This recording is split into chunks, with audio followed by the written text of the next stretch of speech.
Hello विद्यार्थियों, आज हम क्रेब्स चक्र क्रिया के बारे में स्टडी करेंगे और इस क्रिया से रिलेटेड इम्पोर्टेंट क्वेश्चन सॉल्व करेंगे जो अलग अलग कंपटीशन एग्जाम में पूछे गए हैं। तो स्टार्ट करते हैं। क्रेब्स चक्र क्रिया की खोज की थी H.A. क्रेब ने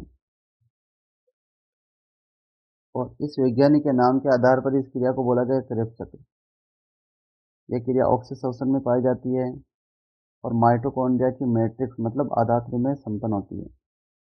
इस क्रिया में टोटल 10 स्टेप शामिल हैं और ये जो 10 स्टेप है इन्हें हम इस आरेख की सहायता से समझेंगे। तो सबसे पहले इस क्रिया को हम समझेंगे और उसके बाद इस क्रिया से संबंधित इंपॉर्टेंट क्वेश्चन सॉल्व करेंगे। तो स्टार्ट करते हैं। इस क्रिया में सबसे पहले 4 कार्बन वाले ऑक्सेलो एसिटिक अम्ल प्लस 2 कार्बन वाले acetyl coenzyme A plus H2O, इन तीनों में संघनन क्रिया होती है और इस संघनन क्रिया को उत्प्रेरित किया जाता है सिट्रेट सिंथेज के द्वारा, जिसके फलस्वरूप 6 कार्बन वाला बनता है सिट्रिक अम्ल और मुक्त होता है कोएंजाइम ए। सिट्रिक अम्ल में 3 C डबल OH ग्रुप होते हैं यानी कार्बोक्सिल ग्रुप होते हैं। इस कारण इस क्रिया को बोला गया है TCA चक्र मतलब ट्राई कार्बोक्सिलिक एसिड चक्र। इस क्रिया में बनने वाला पहला यौगिक सिट्रिक अम्ल ही है। इस कारण से क्रेब्स चक्र को सिट्रिक अम्ल चक्र भी बोल दिया जाता है। सिट्रिक अम्ल से जल का एक अणु निकल जाता है जिसके फलस्वरूप सिस एकोनिटिक अम्ल बनता है जिसमें 6 कार्बन होते हैं। यह कन्वर्जन एकोनिटेज एंजाइम के द्वारा उत्प्रेरित किया जाता है। सिस एकोनिटिक अम्ल से H2O वापस जुड़ जाता है जिससे बनता है आइसोसिट्रिक अम्ल जिसमें भी 6 कार्बन होते हैं। यह कन्वर्जन एकोनिटेज एंजाइम द्वारा उत्प्रेरित किया जाता है। आइसोसिट्रिक अम्ल का हो जाता है ऑक्सीकरण मतलब इससे 2 इलेक्ट्रॉन और 2 हाइड्रोजन आयन निकल जाते हैं जिससे बनता है ऑक्सेलोसक्सिनिक अम्ल जिसमें भी 6 कार्बन होते हैं। आइसोसिट्रिक अम्ल से निकलने वाले इलेक्ट्रॉन और हाइड्रोजन आयन NAD में मिल जाते हैं जिसके फलस्वरूप बनता है NADH2 यानी NAD का अपचयन हो जाएगा NADH2 में। इसके बाद में यहाँ पे एंजाइम का नाम आप याद रख सकते हैं। इस क्रिया को प्रेरित करने वाला एंजाइम है आइसोसिट्रेट डिहाइड्रोजनेज। ऑक्सेलोसक्सिनिक अम्ल इसमें 6 कार्बन है। इसका हो जाता है विकार्बोक्सिलीकरण मतलब इसमें से CO2 निकल जाती है जिसके फलस्वरूप एक 5 कार्बन वाला अम्ल बनता है एल्फा कीटो ग्लूटारिक अम्ल और इस क्रिया को डिकार्बोक्सिलेज एंजाइम द्वारा उत्प्रेरित किया जाता है। पूरे क्रेब्स चक्र के दौरान 5 कार्बन वाला एकमात्र अम्ल जो बनता है उसका नाम है एल्फा कीटो ग्लूटारिक अम्ल। इसके बाद में एल्फा कीटो ग्लूटारिक अम्ल प्लस कोएंजाइम ए इनमें क्रिया हो जाती है जिसके फलस्वरूप 4 कार्बन वाला सक्सिनिल कोएंजाइम ए बनता है और CO2 मुक्त होती है। तो 2 CO2 मुक्त हो रही है, एक तो पहले हो गई एक यहाँ पर हुई है। इस क्रिया को एल्फा कीटो ग्लूटारेट डिहाइड्रोजन एंजाइम द्वारा उत्प्रेरित किया जाता है। इस दौरान NAD का NADH2 में अपचयन हो जाता है। यहाँ पर कुछ सहकारक आवश्यक होते हैं मैग्नीशियमाइन, लिपोइक अम्ल और थाइमिन पायरोफॉस्फेट। ये जो सक्सिनिल कोएंजाइम ए बना है इसमें से कोएंजाइम ए निकल जाता है जिससे 4 कार्बन वाला सक्सिनिक अम्ल बनता है। इस क्रिया को थायोकाइनेज एंजाइम द्वारा उत्प्रेरित किया जाता है। इस क्रिया के दौरान GDP मतलब गुआनोसिन डाइफॉस्फेट प्लस IP मतलब इनऑर्गेनिक फॉस्फेट ये क्रिया कर लेते हैं जिससे बनता है GTP मतलब गुआनोसिन ट्राई फॉस्फेट जो आगे चल के बन जाता है ATP मतलब एडेनोसिन ट्राइफॉस्फेट। यहाँ पर जो क्रिया को प्रेरित करने वाला एंजाइम है वो है थायोकाइनेज। ये जो सक्सिनिक अम्ल बना है इसमें 4 कार्बन है। इसका ऑक्सीकरण हो जाता है फ्यूमेरिक अम्ल में जिसमें भी होते हैं 4 कार्बन और इस कन्वर्जन के दौरान FAD का अपचयन हो जाता है FADH2 में। FAD का फुल फॉर्म होता है फ्लेविन एडेनिन डाइन्यूक्लियोटाइड और NAD का फुल फॉर्म होता है निकोटिनामाइड एडेनिन डाइन्यूक्लियोटाइड। इस क्रिया को सक्सिनेट डिहाइड्रोजनेज एंजाइम द्वारा उत्प्रेरित किया जाता है। यह एंजाइम माइटोकॉन्ड्रिया की आंतरिक झिल्ली पर पाया जाता है। इसके अलावा बाकी जितने भी क्रेब्स चक्र के एंजाइम हैं वो सब के सब माइटोकॉन्ड्रिया की मैट्रिक्स में पाए जाते हैं। फ्यूमेरिक अम्ल जिसमें भी 4 कार्बन है इससे H2O जुड़ जाता है, जिससे बनता है मैलिक अम्ल, जिसमें भी होते हैं 4 कार्बन। और यह क्रिया फ्यूमेरेज एंजाइम द्वारा उत्प्रेरित की जाती है। मैलिक अम्ल ऑक्सीकृत हो जाता है ऑक्सैलोएसिटिक अम्ल में, और इस दौरान NAD का अपचयन हो जाता है NADH2 में। इस क्रिया को मेलेट डिहाइड्रोजनेज एंजाइम द्वारा उत्प्रेरित किया जाता है। इस प्रकार हम देखते हैं कि ऑक्सैलोएसिटिक अम्ल वापस बन जाता है। तो इस प्रकार टोटल 10 स्टेप हो गई क्रेब्स चक्र की। तो ये हो गया क्रेब्स चक्र संपन्न। अब इसमें क्या क्या बन रहा है वो अपन देखते हैं। सबसे पहले क्रेब्स चक्र में देखना है जीटीपी। जो जीटीपी है वो कितना बन रहा है? तो जीटीपी बन रहा है एक यहाँ पे जीटीपी बन रहा है ये। इसके बाद देखते हैं NADH2। NADH2 एक तो यहाँ पे बन रहा है, एक यहाँ पे बन रहा है, और एक यहाँ पे बन रहा है। तो जो NADH2 है वो बन रहे हैं टोटल 3। इसके बाद देखते हैं FADH2। ये FADH2 हो गया। FADH2 है वो बन रहा है एक। तो अपन कह सकते हैं एक GTP, 3 NADH2 और एक FADH2 का यहाँ पर निर्माण हो रहा है। और यहाँ पे 2 CO2 मुक्त हो रही है। यहाँ पर एक बात ये गौर करने वाली है कि जो NADH2 और FADH2 बने, इनका ETS द्वारा ऑक्सीकरण होगा। इलेक्ट्रॉन ट्रांसपोर्ट सिस्टम इनका ऑक्सीकरण करेगा। NADH2 का जब ऑक्सीकरण होगा तो उससे बनेंगे 3 ATP, और FADH2 का जब ऑक्सीकरण होगा तो इससे बनेंगे 2 ATP।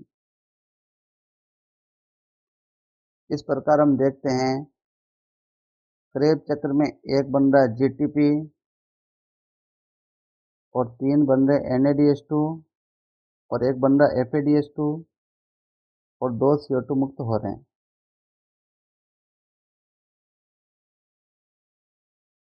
अब हम क्रेब्स साइकिल के बारे में क्वेश्चन सोल्व करेंगे। पहला क्वेश्चन है क्रेब्स चक्र का अन्य नाम क्या है? सिट्रिक अम्ल चक्र, ट्राई कार्बोक्सिलिक अम्ल चक्र, TCH चक्र, उपरोक्त सभी। क्रेब्स चक्र को सिट्रिक अम्ल चक्र भी कहा जाता है, ट्राई कार्बोक्सिलिक अम्ल चक्र भी कहा जाता है, और TCH चक्र भी कहा जाता है। अगला क्वेश्चन है क्रेब्स चक्र का स्थल है, मतलब क्रेब्स चक्र क्रिया कहाँ संपन्न होती है? कोशिका द्रव्य, माइटोकॉन्ड्रियल मैट्रिक्स, लाइसोसोम, हरित लवण।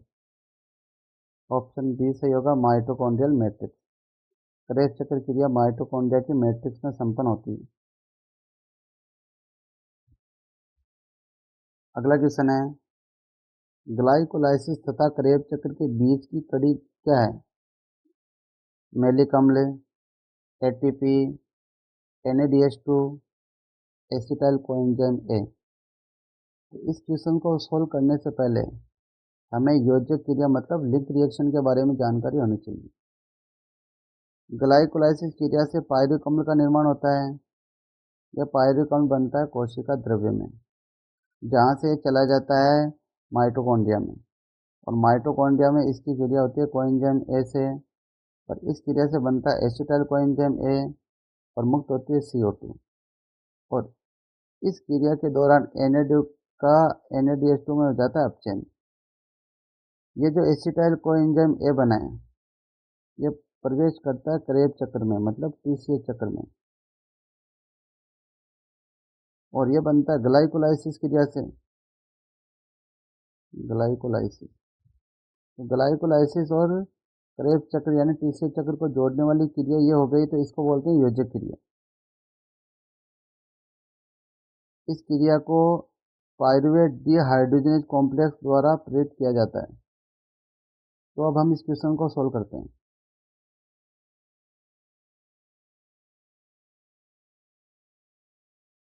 इस क्वेश्चन में पूछा गया ग्लाइकोलाइसिस तथा क्रेब्स चक्र के बीच की कड़ी कौन सी है? तो इन दोनों को जोड़ने वाली क्रिया तो ये हो गई, और इस क्रिया में बन रहा है एसिटाइल कोएंजाइम ए। तो अपन कह सकते हैं इन ग्लाइकोलाइसिस और क्रेब्स चक्र इन क्रियाओं को जोड़ने वाला जो यौगिक है वो होता है एसिटाइल कोएंजाइम ए। तो ऑप्शन डी सही होगा।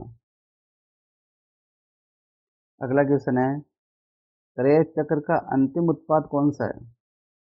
सिट्रिक अम्ल, लैक्टिक अम्ल, पायरुविक अम्ल, CO2 तथा H2। इस क्वेश्चन को सोल्व करने से पहले हम क्रेब साइकिल के प्रोडक्ट यानी उत्पाद देख लेते हैं। क्रेब चक्र में एटीपी या जीटीपी जो भी बोलो, ये बनता है 1, NADH2 बनता है 3, FADH2 बनता है 1 और CO2 बनती है 2। ये जो NADH2 और FADH2 जो बनते हैं वो ETS द्वारा ऑक्सीकृत हो जाते हैं। तो 3 NADH2 यहाँ पे ऑक्सीकृत होंगे। तो जब एक NADH2 का ETS द्वारा ऑक्सीकरण होगा तो एक जल का अणु बनता है।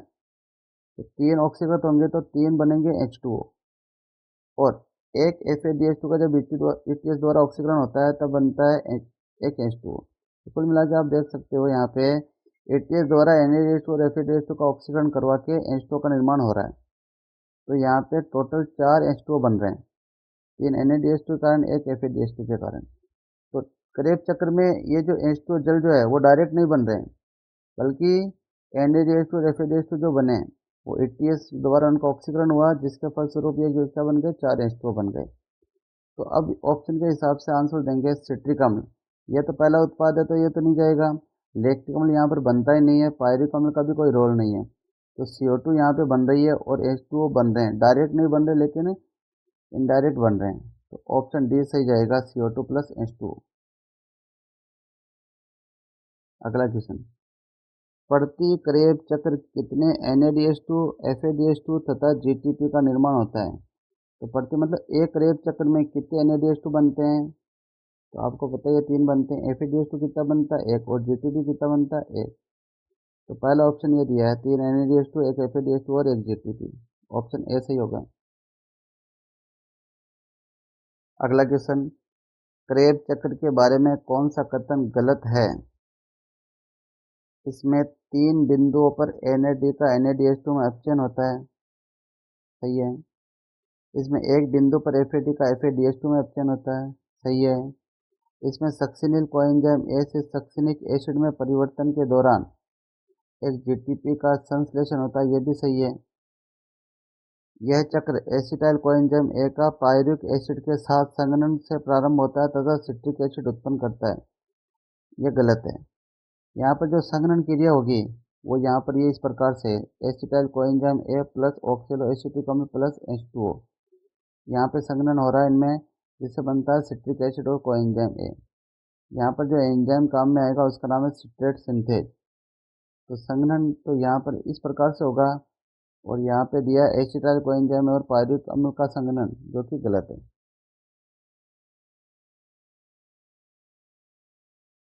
अगला क्वेश्चन, ऑक्सीशोषण में ग्लूकोज के एक अणु के ऑक्सीकरण से क्रेब चक्र द्वारा कितने NADH2, FADH2 तथा GTP बनते हैं? तो यहाँ पर बात हो रही है ऑक्सीशोषण की। ऑक्सीशोषण में ग्लूकोज का एक अणु जो है वो 2 अणु उत्पन्न करेगा पायरुविक एसिड के, और इन 2 अणु पायरुविक एसिड से बन जाएंगे 2 अणु एसिटाइल कोएंजाइम ए के, एसिटाइल कोएंजाइम ए के। तो अपन देख सकते हैं एक ग्लूकोज के अणु से एसिटाइल कोएंजाइम ए के बनने हैं 2 अणु, और ये दोनों के दोनों क्रेब चक्र में भाग लेंगे। तो क्रेब चक्र चलेगा यहाँ पर 2 बार। तो ग्लूकोज के एक अणु के ऑक्सीकरण के लिए क्रेब चक्र 2 बार चलता है। और अपने को पता है कि जब क्रेब चक्र एक बार चलता है तो NADH2 बनते हैं 3, FADH2 बनता है 1 और GTP बनता है 1। लेकिन ग्लूकोज के एक अणु के लिए यहाँ पे 2 बार चलेगा तो ये डबल हो जाएंगे। तो NADH2 3 इंटू 2 बराबर हो जाएंगे 6, FADH2 1 इंटू 2 बराबर हो जाएंगे 2 और GTP 1 इंटू 2 बराबर हो जाएगा 2। तो ऑप्शन डी से जाएगा। अगला क्वेश्चन, ऑक्सीशोषण में प्रति क्रेब चक्र कुल कितने ATP अणुओं का लाभ होता है? तो एक क्रेब चक्र का पूछा है, तो एक क्रेब चक्र से कितने ATP बनते हैं? तो ATP की यहाँ पे कैलकुलेशन करके देख लेते हैं। क्रेब चक्र में ATP कैसे कैलकुलेट किया जाता है, देखो यहाँ पे एक 1 टर्न जो होता है, यानी एक चक्र या एक घुमाव, उससे बनते हैं 12 ATP। कैसे बनते हैं? GTP बनता है 1, NADH2 बनते हैं 3 और FADH2 बनता है 1। तो एक GTP 1 ATP के बराबर हो गया, 3 NADH2 9 ATP के बराबर हो गए, क्योंकि एक NADH2 से बन जाते हैं 3 ATP। तो 3 NADH2 बन जाएंगे, 3 इंटू 3 बराबर 9 ATP। और एक FeDH2 2 ATP के बराबर हो गया, क्योंकि FeDH2 के एक अणु से 2 ATP बनते हैं। तो 1 + 9 + 2 बराबर हो गए 12। तो एक बार जब करेब चक्र चलता है तो कुल 12 ATP बनते हैं। तो ऑप्शन सी सही होगा। अगला क्वेश्चन, ऑक्सीसंश्लेषण में ग्लूकोज के एक अणु के ऑक्सीकरण से करेब चक्र द्वारा कुल कितने ATP अणुओं का लाभ होगा। तो यहाँ पर ग्लूकोज के लिए पूछा है। तो ग्लूकोज के लिए जो करेब चक्र चलेगा वो चलेगा 2 बार, और 2 बार चलेगा तो एक बार में बनते हैं 12 ATP, तो 2 बार में बन जाएंगे 24 ATP। 12 × 2 बराबर 24 ATP। ऑप्शन डी सही जाएगा 24 ATP। यहाँ पर एक कैलकुलेशन दे भी रखी है। अगला क्वेश्चन, इसी चक्र के एक घुमाव में क्रियाधार स्तर फॉस्फोलिपिड मतलब SLP की संख्या कितनी है। तो SLP केवल एक ही जगह हो रहा है जहाँ पे बन रहा है GTP। तो SLP की संख्या केवल होगी 1। ऑप्शन डी सही होगा। अगला क्वेश्चन, प्रत्येक करेब चक्र में कितनी बार विकार्बोक्सीकरण होता है। तो एक करेब चक्र में कितनी बार विकार्बोक्सीकरण मतलब CO2 मुक्त होगी। तो CO2 दो मुक्त होती है। एक तो होती है ऑक्सैलोसक्सिलिक एसिड से अल्फा कीटोग्लूटारिक एसिड के कन्वर्जन के दौरान, और दूसरी होती है अल्फा कीटोग्लूटारिक एसिड से सक्सिनिल कोएंजाइम ए के दौरान। ऑप्शन बी सही जाएगा 2 बार। अगला क्वेश्चन, करेब चक्र का कौन सा एंजाइम माइटोकॉन्ड्रिया के आधात्री में न होकर माइटोकॉन्ड्रिया की आंतरिक झिल्ली पर पाया जाता है। झिल्ली का मतलब यहाँ पे आंतरिक झिल्ली से। तो माइटोकॉन्ड्रिया की आंतरिक झिल्ली पर जो एंजाइम होता है वो होता है सक्सिनेट डिहाइड्रोजिनेज। ऑप्शन ए सही होगा। अगला क्वेश्चन, कौन सा करेब चक्र का एकमात्र 5 कार्बन वाला यौगिक है। तो करेब चक्र में 5 कार्बन का जो यौगिक बनता है उसका नाम है alpha ketoglutaric acid. Option C सही होगा।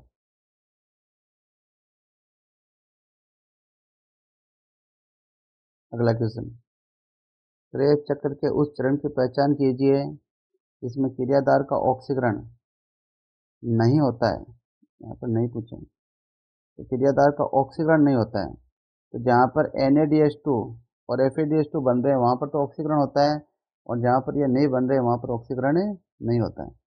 तो पहला दिया यहाँ पे सक्सिनिक एसिड से मेलिक एसिड के दौरान। तो सक्सिनिक एसिड से मेलिक एसिड के दौरान, यानी जब सक्सिनिक एसिड से मेलिक एसिड बनता है तो इस कन्वर्जन में FADH2 बनता है, तो यहाँ पर ऑक्सीकरण हो रहा है। सक्सिनाइल कोएंजाइम ए से सक्सिनिक एसिड के दौरान, तो सक्सिनाइल कोएंजाइम ए से सक्सिनिक एसिड जब बनता है तो यहाँ पर बनता है GTP, तो यहाँ पर ऑक्सीकरण नहीं हो रहा है। आइसोसिट्रिक एसिड से अल्फा कीटोग्लूटारिक एसिड के दौरान, आइसोसिट्रिक एसिड से अल्फा कीटोग्लूटारिक एसिड के दौरान NADH2 बन रहा है, तो यहाँ पर भी ऑक्सीकरण हो रहा है। मेलिक एसिड से ऑक्सैलो एसिटिक एसिड, यहाँ पर भी NADH2 बन रहा है, तो यहाँ पर भी ऑक्सीकरण हो रहा है। तो ऑक्सीकरण कहाँ नहीं हो रहा है, सक्सिनाइल कोएंजाइम ए से सक्सिनिक एसिड के दौरान।